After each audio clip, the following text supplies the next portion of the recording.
तो मंग जी, आप चुनाव प्रचार में लगातार लगे हुए हैं। आपने पिछले 3-4-5 चुनाव में काम किया लगातार। ये चुनाव आप बाकी सारे चुनावों से किस तरीके से अलग देख रहे हैं? देखिए, इस चुनाव में देश का जनता का मूड बदला हुआ है। ना कोई आप जिस प्रकार से भारतीय जनता पार्टी ने राम लहर की बात करी, मोदी लहर, तो 2 चरण के चुनाव में कहीं स्थिति दिखी नहीं। प्रदेश और देश की जनता चाहती है कि हमारी बातों पर, हमारे मुद्दे पे, हमारी मांगों पर बात हो, जो भारतीय जनता पार्टी नहीं कर रही है। भारतीय जनता पार्टी महंगाई के विषय पे बात नहीं करना चाहती। भारतीय जनता पार्टी मोदी युवाओं को 2 करोड़ की नौकरी की बात करते हैं, लेकिन 20 करोड़ युवा 10 साल में बेरोजगार, उस पर कुछ कहना नहीं चाह रहे। किसानों की बात, एमएसपी की बात नहीं करना चाहते। यही मोदी जी ने कहा था कि हम किसानों की आय दुगनी कर देंगे, लेकिन आय दुगनी हुई नहीं। किसान संघर्ष कर रहा है, आत्महत्या कर रहा है देश का। तो इस पर मोदी जी क्यों नहीं कहना चाहते? आज आदिवासी क्षेत्र में आज आए थे। पलायन एक बहुत बड़ी समस्या आदिवासी क्षेत्र की। धार, झाबुआ, अलीराजपुर, बड़वानी ऐसे क्षेत्र है जहां से पलायन होता है।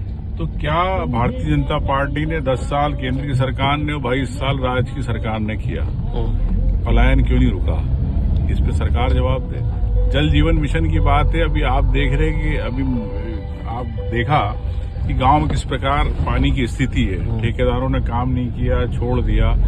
और नई योजनाएं अगर 2 महीने 4 महीने में 1-2 करोड़ की बंद हो जाए, तो खुलेआम भ्रष्टाचार है आदिवासी क्षेत्र में। तो इस पर भारतीय जनता पार्टी कब लगाम करेगी और कब आदिवासी क्षेत्र में किसान को पानी मिलेगा, इस पे बताएं। ये बार बार बात आ रही है कि भाजपा के घोषणा पत्र से ज्यादा चर्चा कांग्रेस के घोषणा पत्र की है, क्योंकि मोदी जी भी अपने भाषणों में कई बार बोलते हैं और बीजेपी के कई नेता अपने भाषणों में कांग्रेस के विरासत टैक्स की बात कर रहे हैं। तो विरासत टैक्स आखिर क्या है और आपके घोषणा पत्र की बात भाजपा वाले कर रहे हैं, इसे आप किस तरीके से देखते हैं? देखिए, भारतीय जनता पार्टी के पास कोई एजेंडा नहीं है। चाहे जीएसटी अगर आम किसानों पर टैक्स लग गया, जीएसटी खाद बीज पर टैक्स, जीएसटी का युवाओं की पढ़ाई पे टैक्स है, तो इन पे आपको टैक्स हटाना चाहिए मोदी जी। आपको मुद्दों से क्यों हटके आप बात करो विरासत टैक्स, ना ये टैक्स। और रही बात, अगर इसे किसी को शहजादा कहते हैं, तो देश को पहला शहजादा मिला जिसने पूरे देश को पैदल अपने पैरों से नापा है। क्या मोदी जी ने कभी पैदल यात्रा करी है देश की?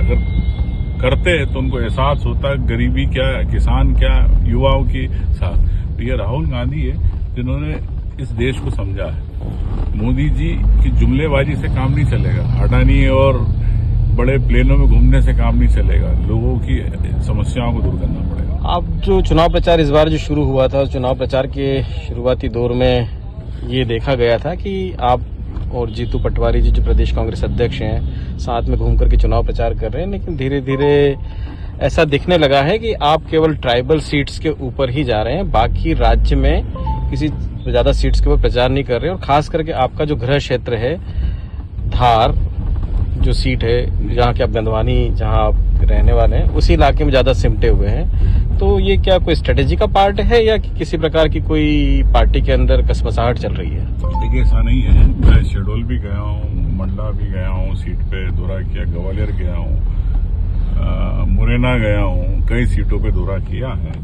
खरगोन गया हूँ, झाबुआ गया हूँ। तो जैसी समय की सुविधा थी उस हिसाब से करा।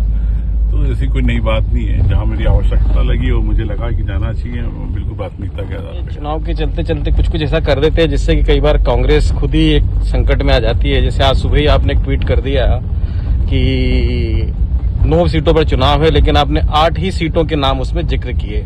विदिशा का आपने जिक्र नहीं किया, जिसमें लिखा नहीं है आपने कि भाई विदिशा में कांग्रेस को वोट देना है। और जबकि विदिशा बड़ी इंपॉर्टेंट सीट है जहां से शिवराज सिंह चौहान उम्मीदवार है भाजपा के। तो कहीं ऐसा तो नहीं कि मतलब इसका ये माना जा रहा है कि आप शिवराज जी के प्रति बहुत सॉफ्ट कॉर्नर है आपका? देखिए, शिवराज जी का किसके प्रति सॉफ्ट कॉर्नर है, ये तो चुनाव बाद स्थितियां पता चलेगी।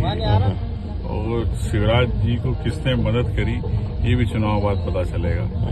लेकिन मैं स्पष्ट रूप से कहता हूं कि मैं कांग्रेस का हूं, कांग्रेस के साथ रहता हूं। भारतीय जनता पार्टी की अफवाहें उड़ाती रहती है चुनाव को लेकर कि उमंग सिंगार जा रहे हैं, आ रहे हैं भाजपा में।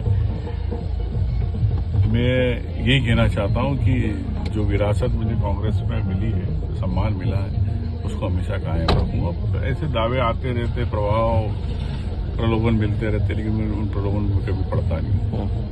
इस बार जब चुनाव शुरू हुआ तो चुनाव शुरू होने के कुछ ही दिन बाद ये बात आने लगी कि आपके ऊपर भी भाजपा काफी डोरे डाल रही है और आप भाजपा आपको लेना चाहती है। तो इस बार आखिरी बार कब आपके पास में प्रपोजल आया था? हर चुनाव में आपके पास आता है अब प्रपोजल। ये तो देखो ऐसा है कि और सीधी बात, मैं इस क्षेत्र में आया हूं तो लोगों की सेवा करने, ना कि मैं अपने स्वार्थ के लिए आया हूं। तुम चाहे यहाँ रहो वहां रहो, बात एक ही है। लोगों की सेवा आप कर रहे हो, किसी भी रूप में कर रहे हो, तो ठीक है। मेरे खुद के कुछ विचारधारा है और वो विचारधारा मुझे भारतीय जनता पार्टी से मेल नहीं खाती है। मैं कभी सांप्रदायिक नहीं हो सकता हूँ। मैं ये सोचता हूँ कि जियो और जीने दो। सबके अधिकार है, सबको अधिकार मिले और देश कैसे आत्मनिर्भर हो, ये मेरी सोच है। सीट का आपने नाम नहीं लिया, झाबुआ वाली सीट। झाबुआ में कल ही झाबुआ सीट पे हो गया है, कल ही हो क्या है। लेकिन झाबुआ भी काफी ट्राइबल सीट मानी जाती है। वहां पर प्रचार में आप उस तरीके से नहीं लगे, ऐसा माना जाता है कि आप मतलब राजनीतिक। देखिए ऐसा है कि अब चूंकि संभव नहीं है कि एक दिन में 500,000 किलोमीटर घूम लूं, और तो जितना मैं चल सक पाता हूँ गाड़ी से उतनी मैं कवर करता हूँ। तो एआईसीसी ने मध्य प्रदेश कांग्रेस को एक प्लेन दिया है, तो एक आपको भी देना चाहिए था, या आपके पास भी एक होना चाहिए थी सुविधा तक, ज्यादा ज्यादा क्षेत्र तक पहुंच सके। तो पार्टी का निर्णय है कि पार्टी का निर्णय है एक स्टेट में एक प्लेन। तो अब सबकी अपनी अपनी सभी नेताओं की व्यवस्था है, कभी राष्ट्रीय नेता आ जाते हैं, कभी उनको भी देना पड़ता है, तो ठीक है। ये सब जब व्यवस्था चुनाव दौरे में सब तूफानी दौरों में चीजें चलती है तो मैं इनमें विश्वास नहीं करता हूँ। अभी चलते चुनाव के बीच में कांग्रेस के 3 विधायक अलग अलग इलाकों से बीजेपी में जा चुके हैं। तो चूंकि आप नेता प्रतिपक्ष हैं, विधायकों से सीधे संपर्क में रहना आपकी जवाबदेही है पार्टी के अंदर। चर्चा भी होती है, हुई भी है, और अब पार्टी से ऊपर उठ के उनकी खुद के स्वार्थ लाभ हो, तो मुझे लगता है कि कोई भी रोक नहीं सकता। स्वार्थ जब खुद के आ जाते हैं पार्टी हित से ऊपर, तो ऐसी स्थिति में उसका जाना तय है। तो मैं यही कहना चाहता हूँ कि इतने साल पार्टी ने इन लोगों को दिया है और पार्टी ने सम्मान दिया, मौके दिए, उसके बावजूद भी शराब निवाज खराबा जी सरीके कर जाते हैं, तो पार्टी के लिए दुख की बात है। और आश्चर्य भी नहीं कह सकता हूं कि अब चूंकि जब खुद ही अपने व्यक्तिगत स्वार्थ के लिए जा रहे हैं, तो उसमें आश्चर्य वाली कोई बात नहीं होना चाहिए। नहीं, लेकिन ये सब कुछ जो बार बार जा रहे हैं, तो क्या इससे पार्टी कमजोर तो होती है? पूरे स्टेट में आपके चुनावों पर इसका असर होता है? साइकोलॉजिकली आपका कार्यकर्ता थोड़ा सा टूटता है, उसका मनोबल टूटता है, तो उसके लिए आप लोग क्या कर रहे हैं? मेरा सोचना है 2023 में जब चुनाव हुए थे तो कई हजारों कार्यकर्ता जो भारतीय जनता पार्टी के लिए, उससे भी ज्यादा कार्यकर्ता भाजपा से कांग्रेस में आए थे। कई विधायक आए थे, कई पूर्व विधायक आए थे। तो ये चुनावी मौसम रहता है, आना जाना रहता है, तो इसमें कोई फर्क नहीं पड़ता। अभी तो भारतीय जनता पार्टी के वो लोड हो गई है, अब वो भाजपा की विचारधारा के जो कार्यकर्ता इतने सालों से अपने वहां पर जीवन लगा दिया, अब तो उनके जीवन मरण का सवाल है कि वो पूरी कांग्रेस में भारतीय जनता पार्टी हो रही है। तो कई लोग वापस से लौट करके आए हैं। ये लोग यदि वापस से आना चाहेंगे यदि पार्टी के अंदर, तो आप लोगों का क्या रुख रहेगा? देखिए, सैद्धांतिक रूप से तो मेरे हिसाब से जो चला गया उसको कभी नहीं लेना चाहिए पार्टी, मेरा तो ये सोचना है। तो कई नेता अपने अपने पट्टे बना लेते हैं हर पार्टी में, तो अपने पट्टों में राजनीति करते हैं कि पार्टी से बड़ी राजनीति नहीं होना चाहिए, पार्टी ही सब कुछ है। लेकिन पार्टी के अंदर संगठन को एकजुट रखना, लोगों को जोड़ करके रखना, नेताओं को एक साथ बना करके रखना, ये जवाबदेही किसकी है? आखिर ये कौन करेगा पार्टी में? तो स्वाभाविक है, सभी की संयुक्त जवाबदारी होती है, चाहे प्रदेश अध्यक्ष हो, चाहे मैं हूँ, चाहे वरिष्ठ कांग्रेस के नेता हो, सबके लिए राजनीतिक मामलों की कमेटी भी, उसमें चर्चाएं भी होती है, तो समय समय पर निर्णय भी लिए जाते हैं। मुख्यमंत्री ने राहुल गांधी पे कटाक्ष करते हुए कहा कि ये लड़ाई भारत माता के सब। कांग्रेस के जो दोनों प्रदेश के बड़े नेता हैं, जीतू पटवारी जी और आप, दोनों ही मालवा से ताल्लुक रखते हैं, मालवा निमाड़ से, और मालवा निमाड़ में कांग्रेस की हालत काफी कमजोर है।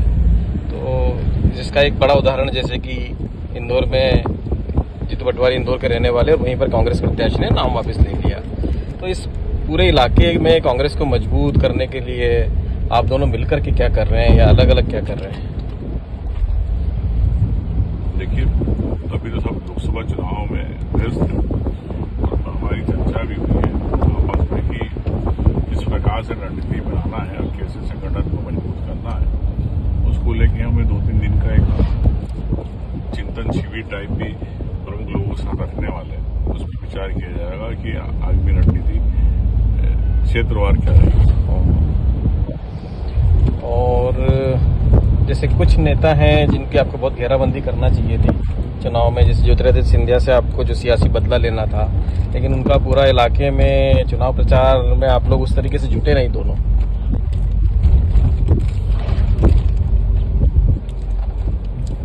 मेरे ख्याल से इस बात का जवाब प्रदेश अध्यक्ष जी से पूछा जाएगा।